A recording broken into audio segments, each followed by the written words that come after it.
दुनिया भर के इतिहासकार ये मानते आ रहे थे कि सदियों पहले इस दुनिया में ना कोई शहर था और ना ही कोई सभ्यता थी, लेकिन जब समुद्र के अंदर द्वारिका मिली तो उसने इतिहासकारों को एक बार फिर से सोचने पर मजबूर कर दिया। कार्बन डेटिंग के अनुसार वह नगरी हजारों साल पुरानी है। समुद्र के नीचे मिली द्वारिका नगरी इस बात का प्रमाण है कि दुनिया की सबसे पहली विकसित सभ्यता का जन्म भारत में ही हुआ था। लेकिन जब आइस एज के बाद बर्फ पिघली तो जल का स्तर 400 फीट तक बढ़ गया, जिसके कारण पुराने किनारे डूब गए और इस भयानक आपदा ने नए किनारों को जन्म दिया, जो कि आज हम लोग अपने मैप्स में देखते हैं। लेकिन जब पुराने किनारे समुद्र के अंदर समा गए तो उसके साथ ही कई रहस्य भी समुद्र के अंदर ही डूब गए। समुद्र के अंदर मिली बहुत सी आकृतियां और वस्तुएं आज हमारी पौराणिक कथाओं के वो सबूत हैं जिन्हें झुटलाया नहीं जा सकता। सन 1980 तक लोगों को ये पता ही नहीं था कि जिस द्वारिका नगरी में वो जाकर भगवान की पूजा करते हैं वो असली द्वारिका नगरी है ही नहीं। लेकिन जब भारत सरकार ने 1980 में समुद्र के नीचे रिसर्च करने का फैसला किया तब उन्हें संभात की खाड़ी में एक बहुत ही प्राचीन नगरी के सबूत मिले और फिर कुछ रिसर्चेस के बाद ये पता चल गया कि ये नगरी और कोई नहीं बल्कि भगवान श्री कृष्ण की द्वारिका नगरी है। श्री कृष्ण की द्वारिका नगरी महाभारत युद्ध के 36 वर्ष पश्चात समुद्र में डूब जाती है। द्वारिका के समुद्र में डूबने से पूर्व भगवान श्री कृष्ण के सारे यदुवंशी भी मारे जाते हैं। समस्त यदुवंशियों के मारे जाने और द्वारिका के समुद्र में विलीन होने के कैसे डूबी द्वारका सागर में। महाभारत युद्ध के बाद जब 36वां वर्ष आरंभ हुआ तो एक दिन महर्षि विश्वामित्र,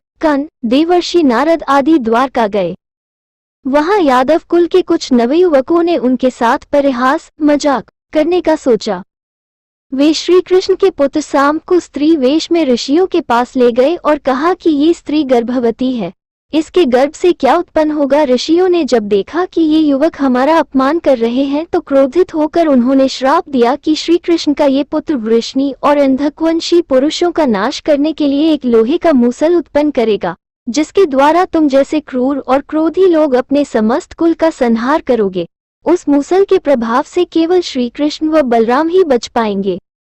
श्राप के प्रभाव से दूसरे दिन ही साम ने मूसल उत्पन्न किया। जब ये बात राजा उग्रसेन को पता चली तो उन्होंने उस मूसल को चुराकर समुद्र में डलवा दिया। इसके बाद राजा उग्रसेन व श्री कृष्ण ने नगर में घोषणा करवा दी कि आज से कोई भी वृष्णि व अंधकवंशी अपने घर में मदिरा तैयार नहीं करेगा। जो भी व्यक्ति छिपकर मदिरा तैयार करेगा उसे मृत्युदंड दिया जाएगा। घोषणा सुनकर द्वारका वासियों ने मदिरा नहीं बनाने का निश्चय किया। उस समय यदुवंशियों को पाप करते शर्म नहीं आती थी। गांधारी के श्राप को सत्य करने के उद्देश्य से श्री कृष्ण ने यदुवंशियों को तीर्थ यात्रा करने की आज्ञा दी। श्री कृष्ण की आज्ञा से सभी राजवंशी समुद्र के तट पर प्रभास तीर्थ आकर निवास करने लगे। एक दिन जब अंधक व वृष्णि वंशी आपस में बात कर रहे थे तभी सात्विकी ने आवेश में आकर कृतवर्मा का उपहास और अनादर कर दिया। कृतवर्मा ने भी कुछ ऐसे शब्द कहे कि सात्विकी को क्रोध आ गया और उसने कृतवर्मा का वध कर दिया। ये देख अंधकवंशियों ने सात्विकी को घेर लिया और हमला कर दिया। सात्विकी को अकेला देख श्री कृष्ण के पुत्र प्रद्युम्न उसे बचाने दौड़े। सात्विकी और प्रद्युम्न अकेले ही अंधकवंशियों से भिड़ गए, परंतु संख्या में अधिक होने के कारण वे अंधकवंशियों को पराजित नहीं कर पाए और अंत में उनके हाथों मारे गए। अपने पुत्र और सात्विकी की मृत्यु से क्रोधित होकर श्री कृष्ण ने एक मुट्ठी घास उखाड़ ली। हाथ में आते ही वह घास वज्र के समान भयंकर लोहे का मूसल बन गई। उस मूसल से श्री कृष्ण सभी का वध करने लगे। जो कोई भी वह घास उखाड़ता वह भयंकर मूसल में बदल जाती। ऐसा ऋषियों के श्राप के कारण हुआ था। उन मूसलों के एक ही प्रहार से प्राण निकल जाते थे। उस समय काल के प्रभाव से अंधक, भोज, शिनी और वृष्णि वंश के वीर मूसलों से एक दूसरे का वध करने लगे। यदुवंशी भी आपस में लड़ते हुए मरने लगे। श्री कृष्ण के देखते ही देखते सांब, चारुदेशन, अनिरुद्ध और गद की मृत्यु हो गई। फिर तो श्री कृष्ण और भी क्रोधित हो गए और उन्होंने शेष बचे सभी वीरों का संहार कर डाला। अंत में केवल दारुक, श्री कृष्ण के सारथी ही शेष बचे थे। श्री कृष्ण ने दारुक से कहा कि तुम तुरंत हस्तिनापुर जाओ और अर्जुन को पूरी घटना बताकर द्वारका ले आओ। दारुक ने ऐसा ही किया। इसके बाद श्री कृष्ण बलराम को उसी स्थान पर रहने का कहकर द्वारका लौट आए। द्वारका आकर श्री कृष्ण ने पूरी घटना अपने पिता वसुदेव जी को बता दी। यदुवंशियों के संहार की बात जानकर उन्हें भी बहुत दुख हुआ। श्री कृष्ण ने वसुदेव जी से कहा कि आप अर्जुन के आने तक स्त्रियों की रक्षा करें। इस समय बलराम जी वन में मेरी प्रतीक्षा कर रहे हैं, मैं उनसे मिलने जा रहा हूँ। जब श्री कृष्ण ने नगर में स्त्रियों का विलाप सुना तो उन्हें सांत्वना देते हुए कहा कि शीघ्र ही अर्जुन द्वारका आने वाले हैं, वे ही तुम्हारी रक्षा करेंगे। ये कहकर श्री कृष्ण बलराम से मिलने चल पड़े। वन में जाकर श्री कृष्ण ने देखा कि बलराम जी समाधि में लीन हैं। देखते ही देखते उनके मुख से सफेद रंग का बहुत बड़ा सांप निकला और समुद्र की ओर चला गया। उस सांप के हजारों मस्तक थे। समुद्र ने स्वयं प्रकट होकर भगवान शेषनाग का स्वागत किया। बलराम जी द्वारा देह त्यागने के बाद श्री कृष्ण उस सूने वन में विचार करते हुए घूमने लगे। घूमते घूमते वे एक स्थान पर बैठ गए और गांधारी द्वारा दिए गए श्राप के बारे में विचार करने लगे। देह त्यागने की इच्छा से श्री कृष्ण ने अपनी इंद्रियों का संयमित किया और महायोग समाधि की अवस्था में पृथ्वी पर लेट गए। जिस समय भगवान श्री कृष्ण समाधि में लीन थे, उसी समय जरा नाम का एक शिकारी हिरणों का शिकार करने के उद्देश्य से वहां आ गया। उसने हिरण समझकर दूर से ही श्री कृष्ण पर बाण चला दिया।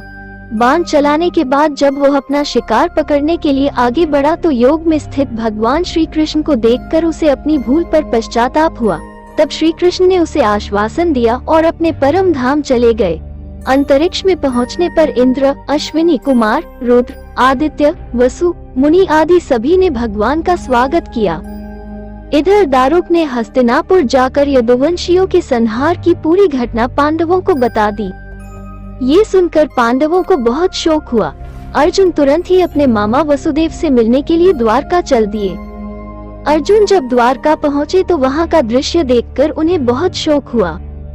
श्री कृष्ण की रानियां उन्हें देखकर रोने लगी। उन्हें रोता देखकर अर्जुन भी रोने लगे और श्री कृष्ण को याद करने लगे। इसके बाद अर्जुन वसुदेव जी से मिले। अर्जुन को देखकर वसुदेव जी बिलख बिलख रोने लगे। वसुदेव जी ने अर्जुन को श्री कृष्ण का संदेश सुनाते हुए कहा कि द्वारका शीघ्र ही समुद्र में डूबने वाली है, अतः तुम सभी नगरवासियों को अपने साथ ले जाओ। वसुदेव जी की बात सुनकर अर्जुन ने दारुक से सभी मंत्रियों को बुलाने के लिए कहा। मंत्रियों के आते ही अर्जुन ने कहा कि मैं सभी नगरवासियों को यहाँ से इंद्रप्रस्थ ले जाऊंगा, क्योंकि शीघ्र ही इस नगर को समुद्र डुबा देगा। अर्जुन ने मंत्रियों से कहा कि आज से 7वें दिन सभी लोग इंद्रप्रस्थ के लिए प्रस्थान करेंगे, इसलिए आप शीघ्र ही इसके लिए तैयारियां शुरू कर दें। सभी मंत्री तुरंत अर्जुन की आज्ञा के पालन में जुट गए।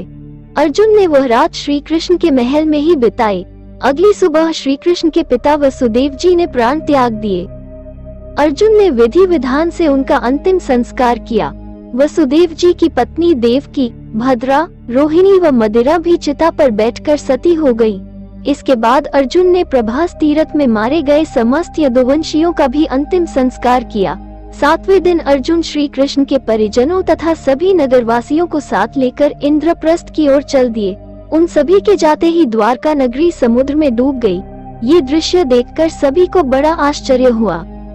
पौराणिक द्वारका नगरी के ऊपर वैज्ञानिक खोज मथुरा से निकलकर भगवान कृष्ण ने द्वारिका क्षेत्र में ही पहले से स्थापित खंडहर हो चुके नगर क्षेत्र में एक नए नगर की स्थापना की थी। कहना चाहिए कि भगवान कृष्ण ने अपने पूर्वजों की भूमि को फिर से रहने लायक बनाया था, लेकिन आखिर ऐसा क्या हुआ कि द्वारिका नष्ट हो गई? किसने किया द्वारिका को नष्ट? क्या प्राकृतिक आपदा से नष्ट हो गई द्वारिका? क्या किसी आसमानी ताकत ने नष्ट कर दिया द्वारिका को, या किसी समुद्री शक्ति ने उजाड़ दिया द्वारिका को? आखिर क्या हुआ कि नष्ट हो गई द्वारिका और फिर बाद में वह समुद्र में डूब गई? इस सवाल की खोज कई वैज्ञानिकों ने की और उसके जवाब भी ढूंढे हैं। सैकड़ों फीट नीचे समुद्र में उन्हें ऐसे अवशेष मिले हैं जिसके चलते भारत का इतिहास बदल गया है। अब इतिहास को फिर से लिखे जाने की जरूरत बन गई है। द्वारिका के समुद्री अवशेषों को सबसे पहले भारतीय वायुसेना के पायलटों ने समुद्र के ऊपर से उड़ान भरते हुए नोटिस किया था और उसके बाद 1970 के जामनगर के गैजेटियर में इनका उल्लेख किया गया। उसके बाद से इन खंडों के बारे में दावों प्रतिदावों का दौर चलता चल पड़ा। बहरहाल, जो शुरुआत आकाश से वायुसेना ने की थी, उसकी सच्चाई भारतीय नौसेना ने सफलतापूर्वक उजागर कर दी। एक समय था जब लोग कहते थे कि द्वारिका नगरी एक काल्पनिक नगर है, लेकिन इस कल्पना को सच साबित कर दिखाया आर्कियोलॉजिस्ट प्रोफेसर एस.आर. राव ने। प्रोफेसर राव ने मैसूर विश्वविद्यालय से पढ़ाई करने के बाद बड़ौदा में राज्य पुरातत्व विभाग ज्वाइन कर लिया था।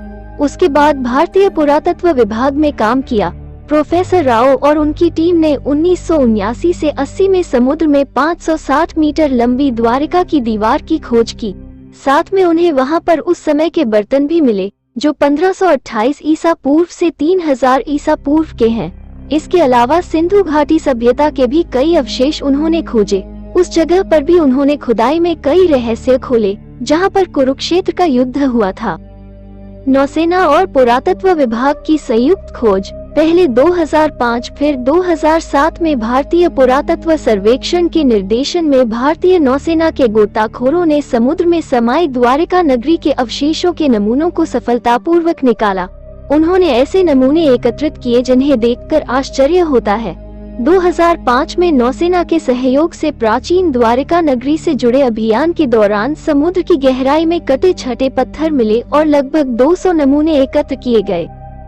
गुजरात में कच्छ की खाड़ी के पास स्थित द्वारिका नगर समुद्र तटीय क्षेत्र में नौसेना के गोताखोरों की मदद से पुरा विशेषज्ञों ने व्यापक सर्वेक्षण के बाद समुद्र के भीतर उत्खनन कार्य किया और वहां पड़े चूना पत्थरों के खंडों को भी ढूंढ निकाला।